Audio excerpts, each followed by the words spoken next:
vous auriez investi en 1965 $100 avec Warren Buffett, eh bien, votre $100 aujourd'hui vaudrait 400 millions de dollars.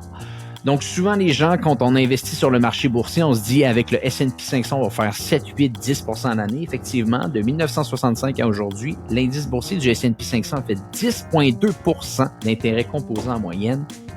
Berkshire Hathaway avec Warren Buffett, 19,8% en moyenne. Il a littéralement ou quasiment doublé les ratios de retour sur investissement que le S&P 500 fait. C'est pour vous dire à quel point c'est un investisseur hors pair qui a été capable de faire énormément d'argent au courant de sa carrière.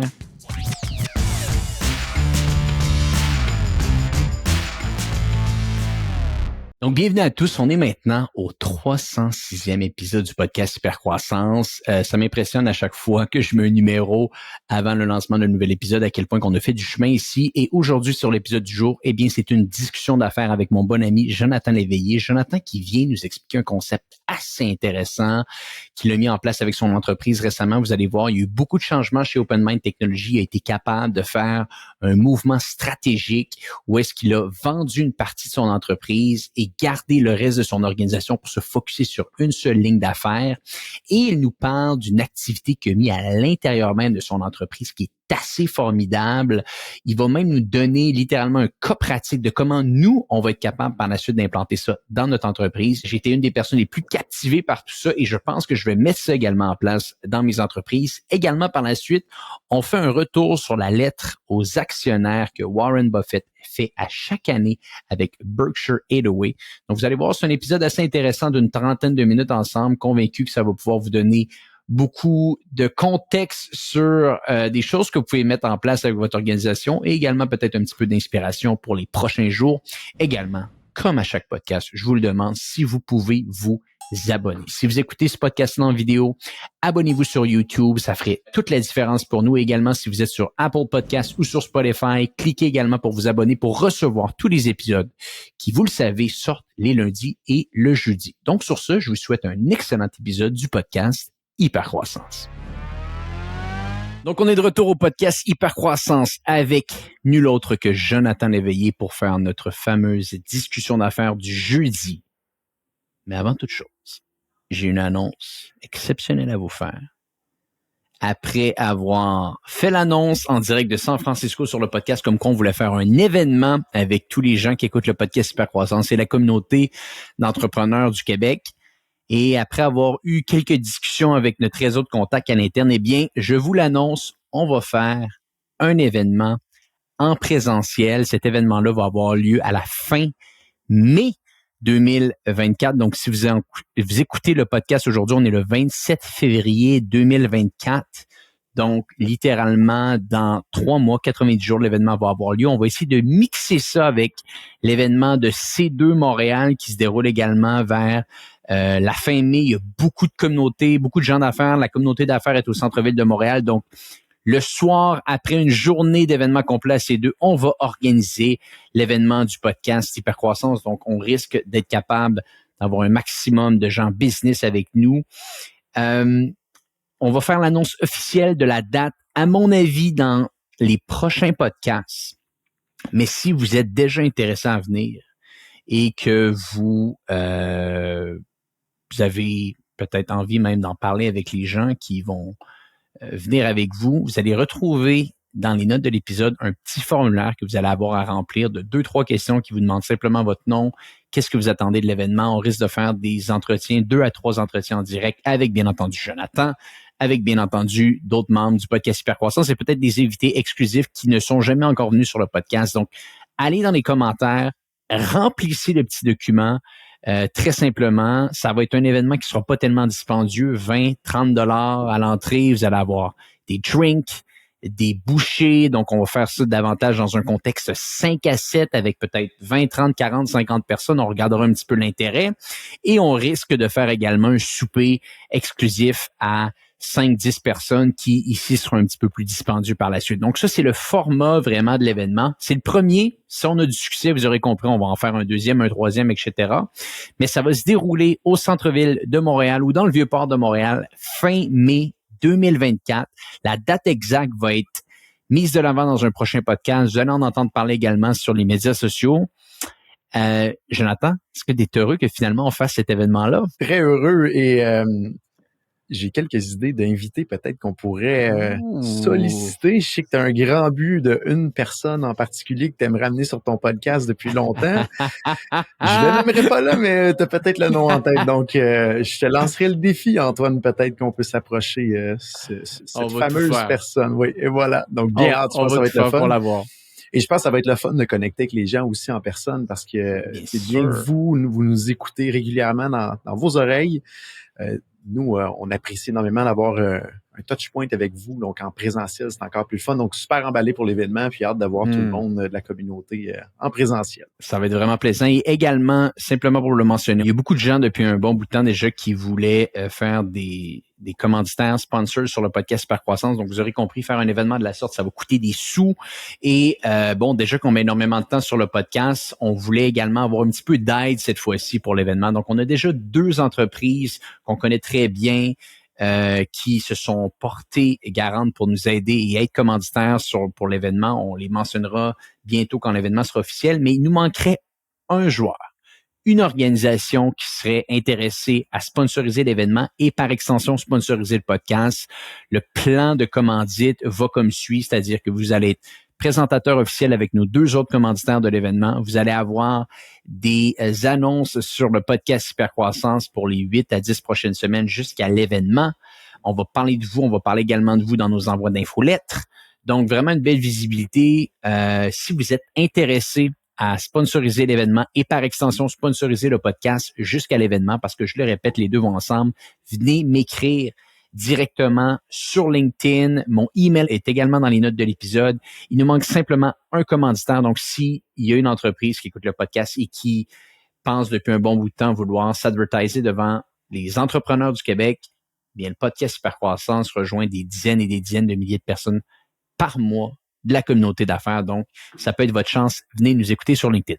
Jonathan, c'était ma petite annonce. Je pense que ça valait la peine. On a été capable de sécuriser quelques ententes et de sécuriser l'événement récemment, ou du moins, on va dire, dans l'idée, il nous reste quelques points à mettre en place. Mais est-ce qu'on commence le podcast? Est-ce qu'on a des nouvelles un petit peu à parler avec notre audience aujourd'hui? Ce que j'aimerais partager, Antoine, aujourd'hui, c'est un exercice stratégique qu'on a fait dans l'entreprise dans les dernières journées. Et je suis quelqu'un qui est extrêmement en mode de toujours essayer d'améliorer les choses. Peut-être un peu trop, des fois, que l'équipe va dire, là, je suis tout le temps en train d'essayer de chercher la nouvelle méthode, le nouveau framework, le nouvel exercice pour essayer d'amener l'organisation à un autre niveau. Et ça faisait longtemps que j'avais pas réussi à ce qu'on apporte quelque chose de nouveau dans l'organisation, puis je fasse « wow, ça, là, c'est vraiment un game changer pour la suite des choses. » Et c'est un peu ce que je veux vous partager, puis c'est un exercice qui semble très banal quand je vais le dire. On l'a mis en place parce qu'on se l'est fait conseiller par un de nos aviseurs, entre autres, sur notre CA.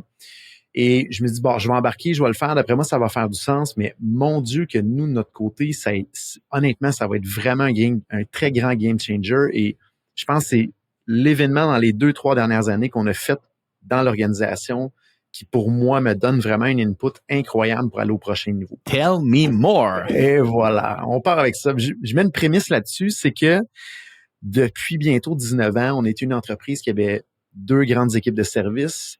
On a décidé maintenant d'être extrêmement focus sur tout ce qui est nos services d'automatisation d'entreprise par le développement logiciel sur mesure. D'ailleurs, Jonathan, je t'arrêterai ici. Ça a été rendu public. On l'a vu sur vos médias sociaux. Peut-être pourrais-tu nous dire ce qui s'est déroulé avec OpenMind? Je pense que ça donnera un petit peu de contexte à ce que tu vas nous dire là. Absolument. Donc, comme je mentionnais, ça faisait longtemps qu'on avait 2 grandes équipes de services. Une qui est l'automatisation par du développement logiciel sur mesure. Et l'autre grande équipe, c'était de la gestion de parc informatique, tout ce qui venait avec jusqu'à la cybersécurité. Et ça nous a beaucoup aidé dans les dernières années à avoir une belle croissance, à avancer. Ça permettait d'avoir les 2 services sous le même toit pour les clients. Mais plus qu'on avançait, plus qu'on se rendait compte que pour aller à la prochaine étape, fallait une équipe de gestion dédiée pour chacune de ces corps de service-là. Il fallait une équipe marketing dédiée pour chacun de ces corps-là, une équipe de vente pour chacun de ces corps-là. Donc, ce qui nous a beaucoup aidé à travers le temps devenait potentiellement un frein, du moins pour pouvoir amener la valeur à un autre niveau puis notre croissance à un autre niveau. Donc, nos aviseurs nous ont challengés il y a plusieurs trimestres de ça par rapport à ça et on est parti un petit peu en croisade de voir, mais quelle décision qu'on prenait, voir quelle équipe on décidait d'aller all-in, d'être extrêmement focus puis d'amener ça à la prochaine marche. Et à l'automne passé, on a pris la décision avec l'équipe de gestion de focusser entièrement à 110% sur le développement logiciel sur mesure. Donc, on a approché un de nos partenaires avec qui on travaille depuis extrêmement longtemps, qui est l'entreprise Mon Technicien, pour qu'il puisse reprendre l'ensemble de nos activités là, de gestion de parc informatique. Donc, toute la gang a suivi au complet, 100% des emplois ont été préservés. Et pour nos clients, au final, ça donne simplement plus de vélocité d'expertise, une plus grande équipe pour les accompagner sur la gestion de parc informatique. Et nous, ça nous permet après ça, pour la suite des choses chez OpenMind, d'être extrêmement focus sur un seul service et là, d'avoir la mission de devenir le meilleur au monde sur une seule chose. Je vais prendre un autre moment. Je voudrais te féliciter. C'est exceptionnel d'avoir fait ça. Donc, tu as vendu, on va dire, une partie de ton entreprise tout en gardant ton entreprise principale et tu as vraiment été capable de faire ce qu'on appelle un volet gagnant, gagnant, gagnant. Pour vous, c'est gagnant parce que vous allez vous focusser sur une chose. Pour tes clients, c'est gagnant parce qu'ils vont avoir une entreprise maintenant qui va être 100% dédiée à ce que eux ont besoin spécifiquement, qui vous, chez vous, n'était plus on pourrait dire un focus principal. Et je pense également, même quatre personnes qui sont gagnantes, tes employés, un environnement qui est plus orienté, ou tes anciens employés, un environnement qui est davantage orienté à ce que eux veulent faire dans leur ligne d'affaires, et l'entreprise qui a fait l'acquisition d'une partie de votre entreprise, j'imagine qu'elles vont croître également avec vous. Donc, ça a été vraiment un très bon deal pour tous les partis dans l'équation, là. Et c'était un peu la logique du pourquoi on voulait avancer, parce que tous les feux étaient verts à ce moment-là pour l'ensemble des parties. Et en plus de ça, ça nous donne du capital supplémentaire pour accélérer la croissance bien sûr. du reste d'OpenMind. Donc, effectivement, puis ce qui est toujours spécial dans ce genre de transaction-là, c'est qu'on peut y mettre des hypothèses par rapport au fit culturel, au fit stratégique. Mais ce qu'on voit à l'heure actuelle, honnêtement, tous nos hypothèses se confirment. Et c'est vraiment le fun pour les joueurs qui ont transféré de l'autre côté. Ils ont vraiment maintenant une équipe de gestion qui est dédiée pour eux, plus de possibilités d'avancement, plus d'échelle potentielle au niveau de l'expertise. Donc, honnêtement, on n'aurait pas pu rêver une transaction aussi plus bénéfique pour toutes les parties au bout de la ligne. Fait qu'on est super emballé de ça.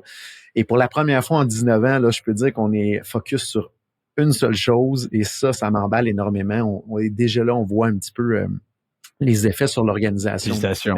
Merci. Puis, c'est pas facile à prendre comme décision. Je la mets dans la série de décisions qui est des décisions courageuses entrepreneuriales parce qu'on laisse aller quand même 14 bons et beaux humains qui étaient avec nous, qui étaient comme des membres de la famille. Donc ça, c'est le bout qui est un peu plus déchirant, mais on le sait qu'on le fait pour les bonnes raisons. On le sait qu'on l'a fait pour les bonnes raisons.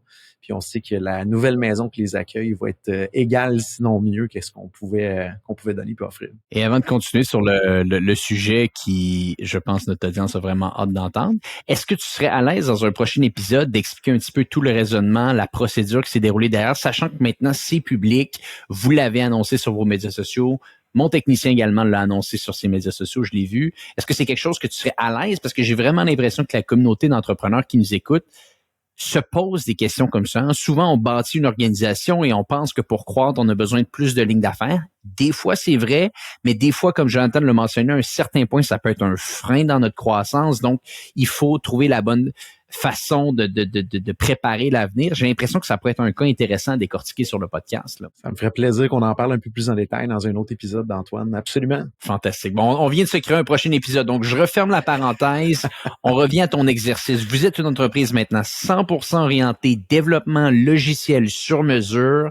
Vous en parlez souvent sur votre podcast Pivot. Et là, tu fais un exercice avec tes équipes, un exercice qui a changé beaucoup de choses chez OpenMind. On t'écoute. Parle-nous en plus. Absolument. Avec ce mouvement-là stratégique, il fallait redévoiler un nouveau plan de match puis une nouvelle stratégie à l'équipe de comment on allait se rendre à la prochaine étape.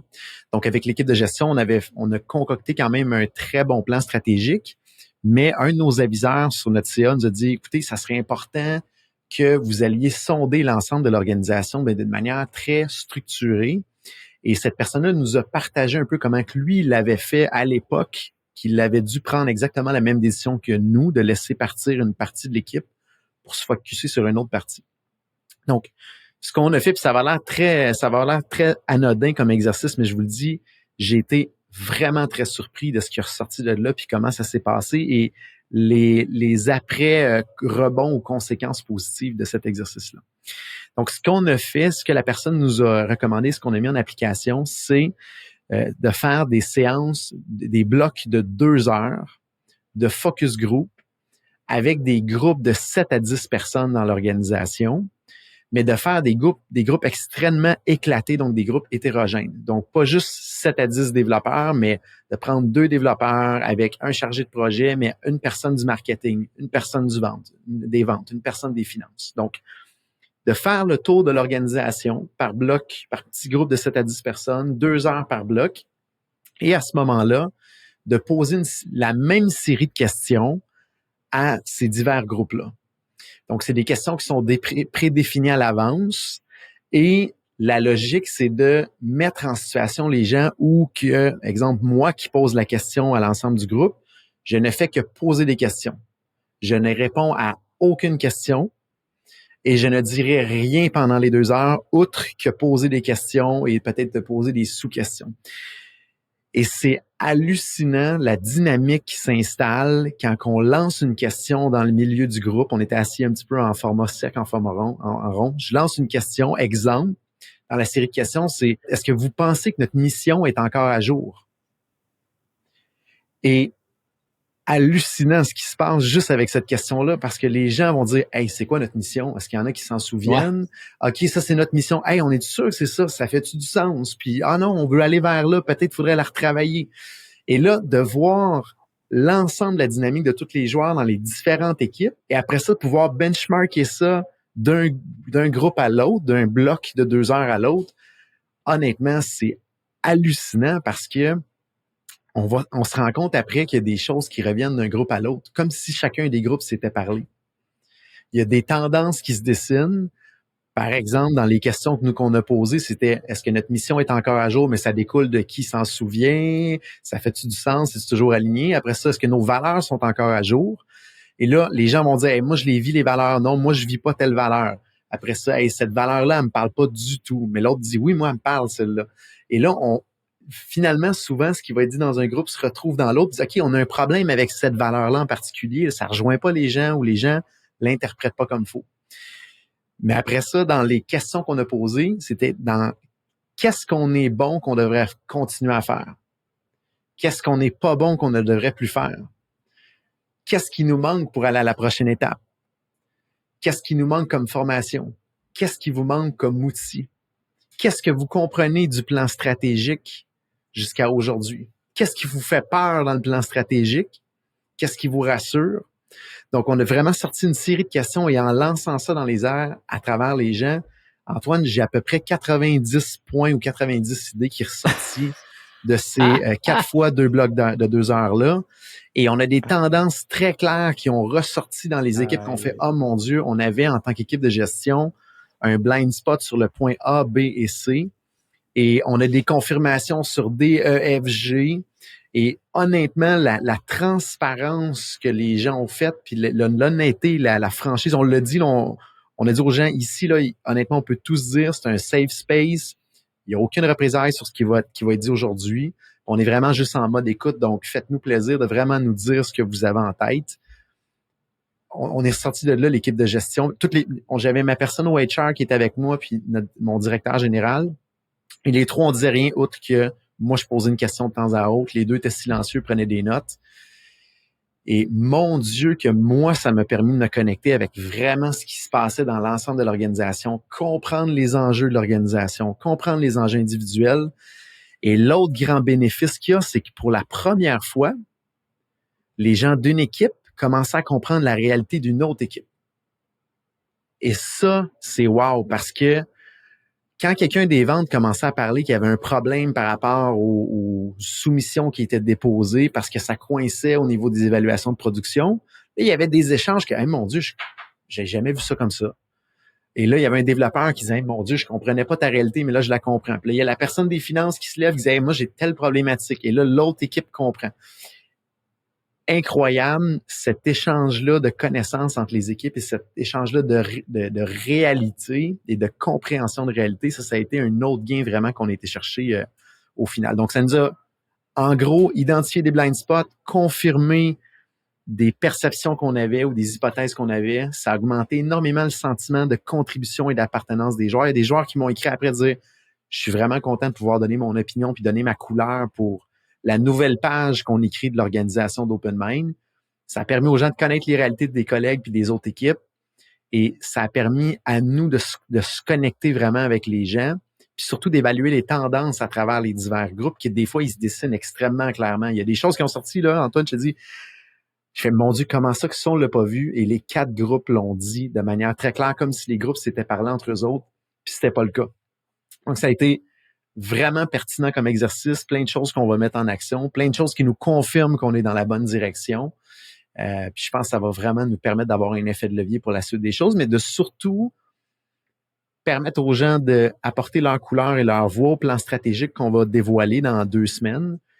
Et ça va permettre aux gens aussi de se mobiliser à travers ce plan stratégique-là, parce qu'il y a plein d'éléments qui ont apporté, qui vont se retrouver dans le plan stratégique et que les gens vont dire « Hey, ça, c'est moi qui ai mis cet élément-là ou qui en a parlé. » Puis let's go, on va à la prochaine étape. Parce que tu as un travail de cheerleader un peu à faire, toi, en ce moment. Il faut que tu convainques les équipes de la raison derrière la grosse transaction que vous avez faite. C'est-à-dire, en ce moment, c'est un petit peu ça. Tu dois aller prendre les infos de chacun de tes joueurs et par la suite expliquer fondamentalement pourquoi toute chose est faite, parce que c'est un gros changement pour tes équipes, tout ça, là. Exactement. Et c'est surtout de clairement leur montrer c'est quoi la direction où ce qu'on s'en va et comment ils peuvent s'impliquer là-dedans et qu'ils nous soient très transparents à qu'est-ce qu'ils pensent qui fonctionnera pas dans cette direction-là pour qu'on puisse le bonifier et attraper les bumps in the road avant qu'ils arrivent devant nous.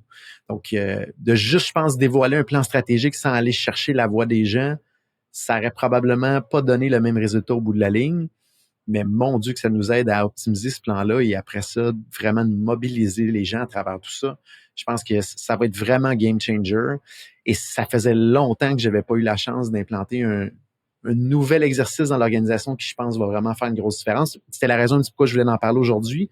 Quand on en parle en tant que tel comme exercice, ça a l'air extrêmement simple, mais je vous le dis, si vous dirigez une entreprise et que vous avez quelques couches de gestion entre vous et ce qui se passe sur le plancher de production, c'est incroyable l'effet ou ce qui va se passer dans ces rencontres-là. Ça a l'air très simple et très anodin, mais essayez l'exercice, c'est tellement puissant. Bon, tu as capté mon attention. Donc, on va essayer d'aider Antoine Gagné et tous les gens qui, comme Antoine Gagné aujourd'hui, ont eu leur attention captée. On veut mettre ça en place aujourd'hui avec notre entreprise. Donc, je te donne un petit peu notre dynamique d'organisation. Donc, si on regarde nos opérations dans le groupe J7, on a les gens qui vont gérer les campagnes de publicité Facebook.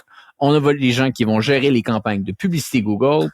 On a les gens qui vont s'occuper du email marketing, les gens qui s'occupent du tracking et les gens qui s'occupent de la création. Donc, en tout et partout au niveau opérationnel, je te dirais qu'il y a environ 5 lignes d'affaires. Et là, après, il y a les volets un petit peu en dehors des opérations, vente, RH, finance. OK? Donc, vente, RH, finance, marketing. Donc, 5 volets opérationnels et on pourrait dire à peu près 4 volets, peut-être un petit peu plus, sur l'organisation administrative. Donc, en tout et partout, on va dire qu'il y a 9 types de travail différents, de catégories de travail différents. Bien entendu, il y a des hiérarchies dans chacune de ces catégories-là, mais je pense que vous comprenez un petit peu l'idée. Comment, avec ça que tu as devant toi en ce moment, on est capable d'implanter un petit peu l'activité que tu as faite avec tes équipes? Comment tu t'y prendrais si tu étais dans ma position? La première des recommandations, pas encore là, c'est juste une opinion, là, mais je déclarais une journée obligatoire au bureau pour tous. Ouf, ça va coûter cher pour moi, mais c'est correct. Et ça va coûter cher. Donc, je pense que les gens devant un écran s'ouvrent de manière très différente autour d'un cercle dans une pièce qui permet d'avoir cet espace-là et cette cohésion-là. Donc, c'est de la manière dont on le fait. On a dit aux gens, journée de présence obligatoire. Et dans ce cas-là, c'est que je ferais des groupes de 9 personnes, fois le nombre de groupes que vous avez besoin pour atteindre la quantité de gens que vous êtes. Donc, probablement, dans une journée, 4-5 sessions de 2 heures, back-à-back, une après l'autre.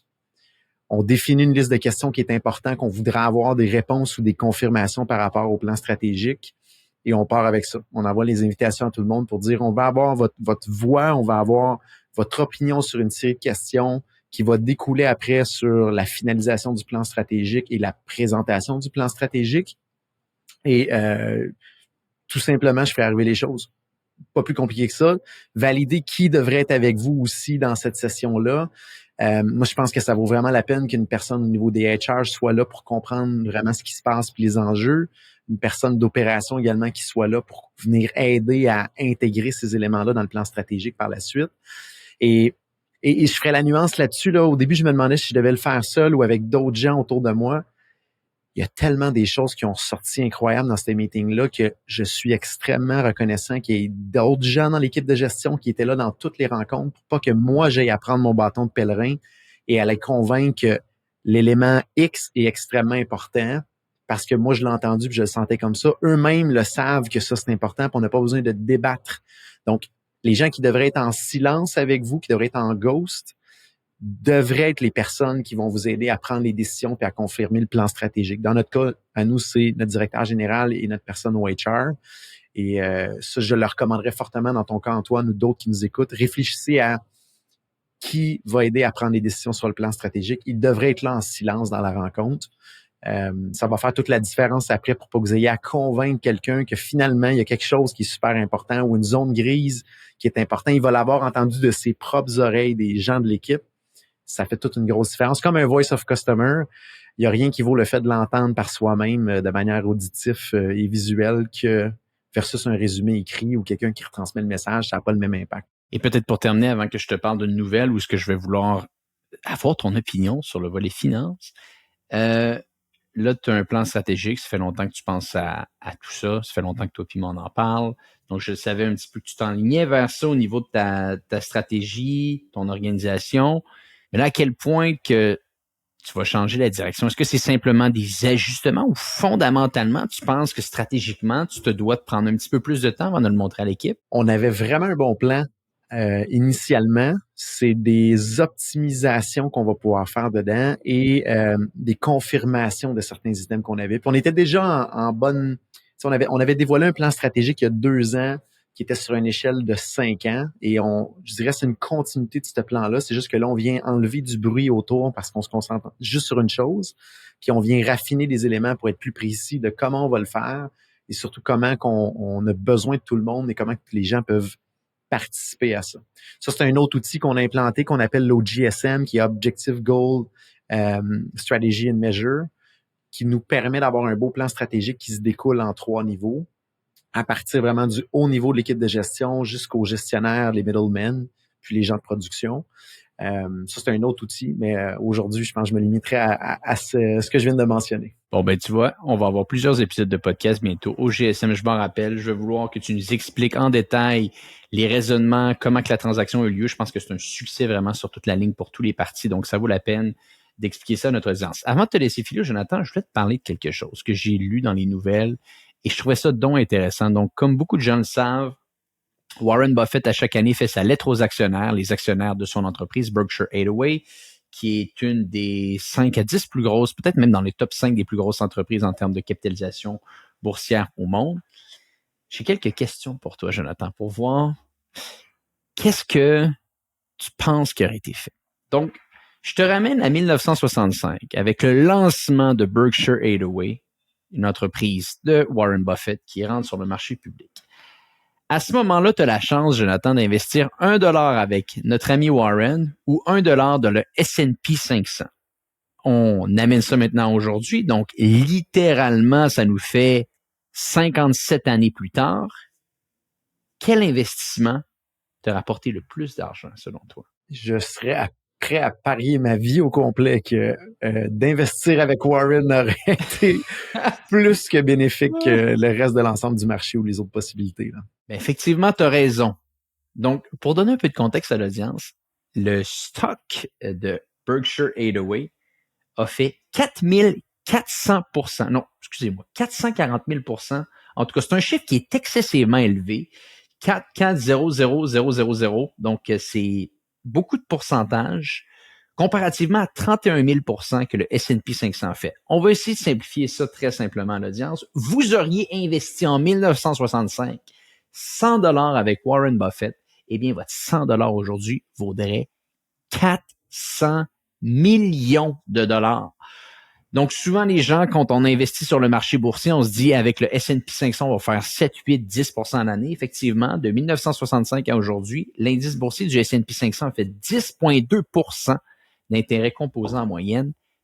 Berkshire Hathaway avec Warren Buffett, 19,8 % en moyenne. Il a littéralement ou quasiment doublé les ratios de retour sur investissement que le S&P 500 fait.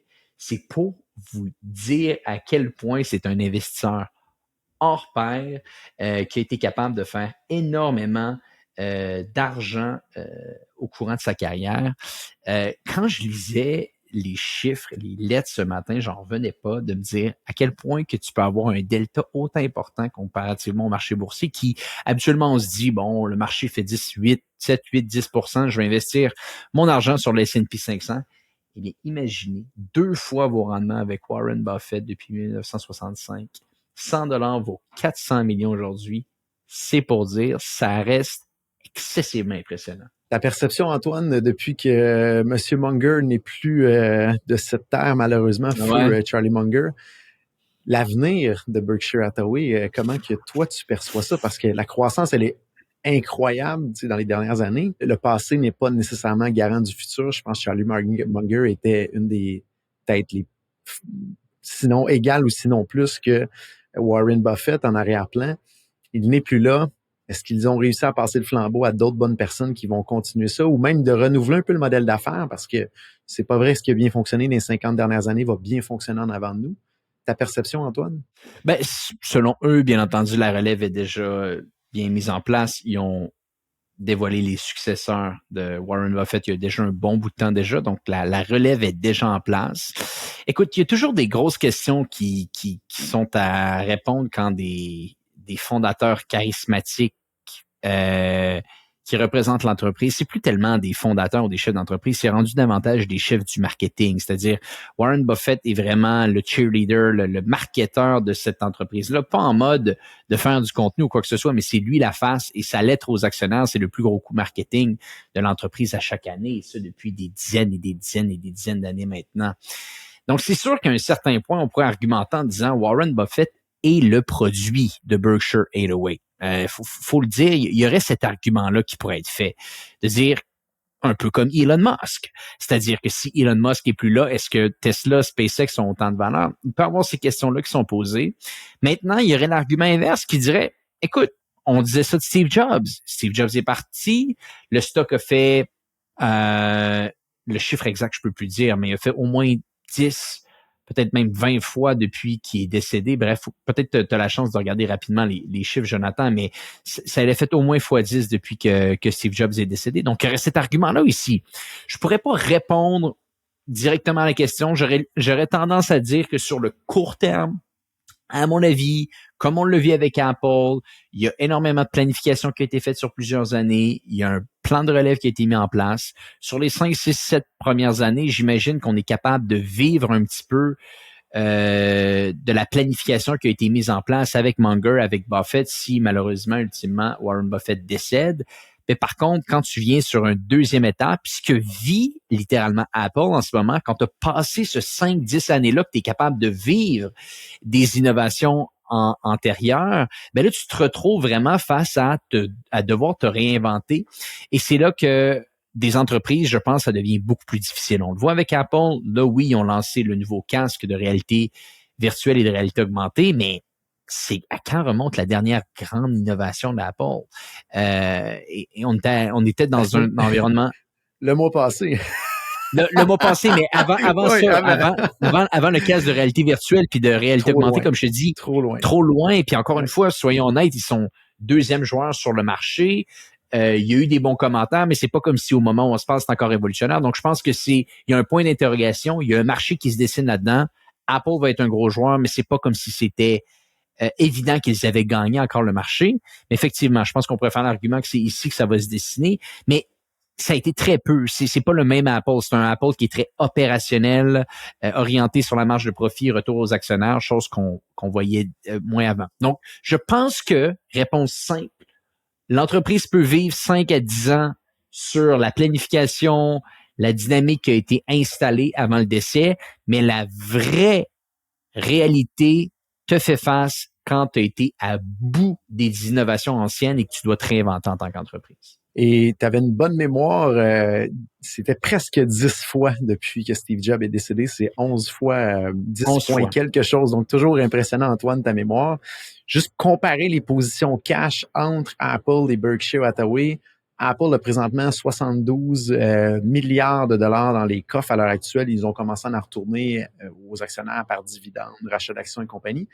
Berkshire Hathaway, 167 milliards de disponibles en dollars dans les coffres. Il y a de l'argent beaucoup de côté qui dit depuis un certain temps Warren Buffett parce qu'il regarde un petit peu les investissements qui peuvent être faits. Puis 168 milliards de dollars, juste pour essayer de donner un peu une image à l'audience, c'est la valeur boursière de General Electric, c'est la valeur boursière de Comcast, c'est plus que la valeur boursière de Uber qui est à 162 milliards, c'est plus que la valeur boursière de Nike qui est à 160 milliards et c'est plus que la valeur boursière de Walmart qui est à 159 milliards. Et ça, c'est pas la valeur boursière qu'on donne de Berkshire Hathaway, c'est l'argent dans le compte de banque. Donc, juste pour démontrer un petit peu l'amplitude de tout ça, là, la magnitude de tout ça. Donc, je trouve ça, j'ai lu la lettre au complet et je trouvais ça donc fascinant de te rendre compte que finalement, il a été capable de faire 2 fois ce que le marché a fait depuis 1965. Incroyable. Et surtout qu'il a parti complètement de zéro. Là. Toute cette création de richesse ou de valeur-là, c'est de zéro. Donc, on vous invite aujourd'hui à aller voir combien vous avez dans votre compte aujourd'hui. Et dans 60 ans de là, on vous met au défi d'aller plus loin, d'avoir plus de cash de disponible dans vos organisations. Voilà. Faut rêver. On n'a pas le choix. Hey, Jonathan, toujours une belle discussion. Merci du bel échange. Je pense que ça ouvre la porte à des très bons podcasts qu'on va faire prochainement. Pour les gens encore qui nous écoutent, abonnez-vous au podcast sur YouTube, sur Spotify, sur Apple Podcasts. Et on vous le répète, on cherche un dernier partenaire pour faire l'événement présentiel qui va avoir lieu à la fin mai 2024. Beaucoup plus d'informations vont sortir dans les prochains podcasts, mais ça a lieu. Jonathan va être là, je vais être là. On a déjà sécurisé également 2 partenaires pour l'événement. Il nous en manque un dernier. Donc, si vous êtes intéressé, un message sur LinkedIn, un message sur email, beaucoup d'informations dans les notes de l'épisode. On vous remercie. Et pour les gens qui nous écoutent, on se dit à bientôt pour un prochain épisode de Hypercroissance.